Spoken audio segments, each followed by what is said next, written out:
Скопскиот кафе бар Мош кој ги прекрши сите протоколи кои денеска според најавите требаше да добие клуч на врата и натаму непречено работи. Власта и инспекторите пак се правда дека решението за тој предмет било изготвено, а локалот ќе добил пломба откако ќе отстранел храната. Зошто веднаш не постапиле од владата не кажаа. На субјектот му оставаме период од 48 часа да ги извади сите оние материјали, стоки кои што се расипливи, за да не дојде до правење уште поголема штета на самиот субјект. Значи решението е во тек и предметот е веќе затворен од наша страна. И додека барови на големо ги прекршуваат протоколите и натаму работат, од владата се пофалија дека инспекторите добиваат поголеми ингеренции за заштита од пандемијата. Конкретен одговор и натаму нема на прашањето дали само еден инспектор кој бил во изолација може да казнува или затвора.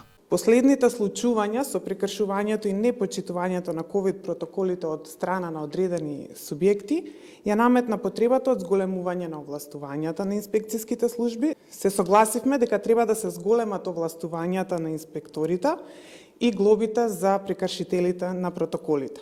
И откако власта и инспекторите го преспаат цело лето, министерот за економија пак се правда дека имало доволно инспектори. Прашан зошто се казнува селективно и зошто поради неколку локали морало сите да трпат рестрикции, вели дека инспекторите не постапувале селективно и според постоечките закони не можеле да ги затворат угостителските објекти. Инаку само деновиве на големо се организираа ноќни забави низ земјава на кои видливо се кршат протоколите за заштита од пандемијата. Конкретен одговор за тоа кој ќе понесе одговорност што ковид хаосот нема контрола барем засега нема.